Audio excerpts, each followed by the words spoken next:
Hey everyone, and welcome back for another week of my countdown and playthrough of my personal top 50 greatest underrated, underappreciated, and/or unknown guitar solos of all time. That was the unmistakable Neil Young and Crazy Horse with the main and outro solo to Like a Hurricane from his and their 1977 album American Stars and Bars. So, I'm driving in my car last week, and the song Woodstock by Crosby, Stills, Nash and Young comes on the radio. A song that I know very well and have heard hundreds of times in my life. But for the life of me, I couldn't remember who performed it when it came on the radio. So, as it's playing, I'm just racking my brain trying to figure out who it is. And then the guitar solo hits mid song. Well, I thought, after the first 5 or 6 notes, that's obviously Neil Young playing that guitar solo, and since it's not his voice singing the song on the track, it must be Crosby, Stills, Nash and Young. And that's exactly who it was.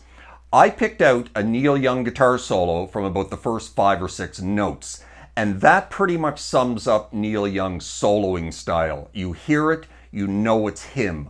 Unmistakable, like I said. Not very many guitarists fall into that category. Very, very few, in fact. That said, Neil Young's soloing style isn't for everybody. Some think that it's simple, sloppy, noisy, disjointed, chaotic, jarring, and/or, well, just plain bad. I am not one of them. I think he's goddamn brilliant myself. Now, of course, he's not technically brilliant, the likes of Eddie Van Halen, Steve Vai, or Joe Satriani, so on and so forth. He's simply not that type of guitar player.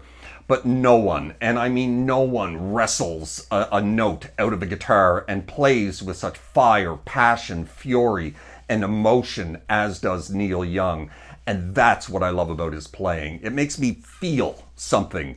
And isn't that what music is all about? When you tend to like something musically, is usually something that makes you feel something, anything.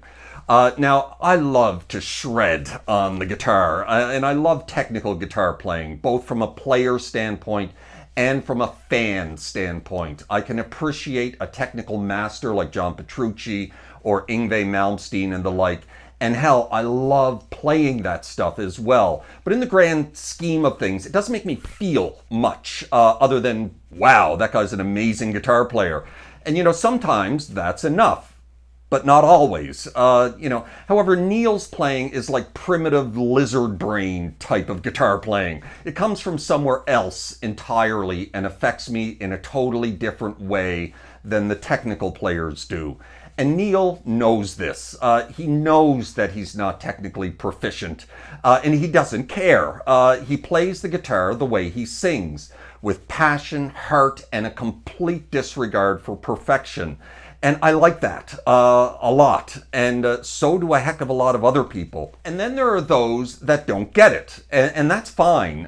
Different strokes, different folks, and all that. I certainly don't begrudge anyone who doesn't get Neil's playing style. It is primitive, and it is rough and chaotic and disjointed.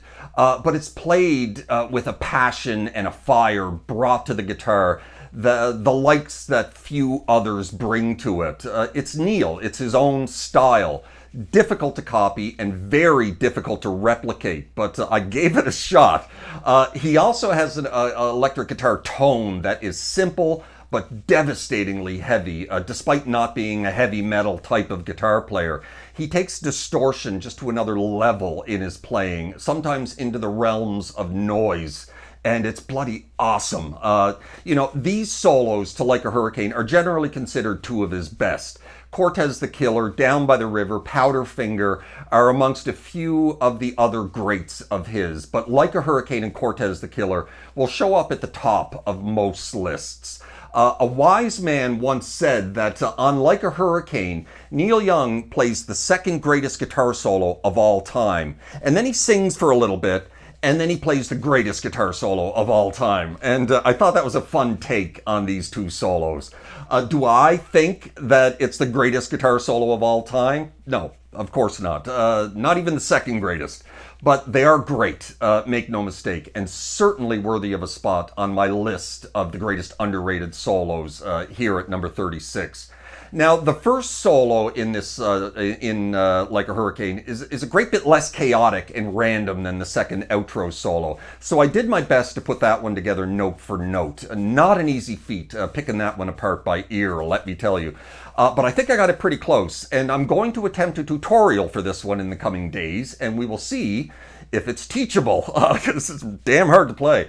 And then there's trying to replicate Neil's playing style, which is not an easy thing to do either. There are many who would say that this solo is not replicable by anyone other than Neil himself, but I'll be goddamned if I wasn't going to give it my best shot. I think it sounds pretty good and pretty close, if I do say so myself. I am not unhappy with my take on this one. The second solo, however, is far more loose and chaotic than the first. So I did my best just to get more of a feel for it and try to nail some of the key phrases in it here and there. How successful I was at that, I guess you can be the judge. Regardless, I, for one, love these two solos and make no apologies whatsoever for including them on my list. I hope you like my take on these classic Neil Young solos to Like a Hurricane.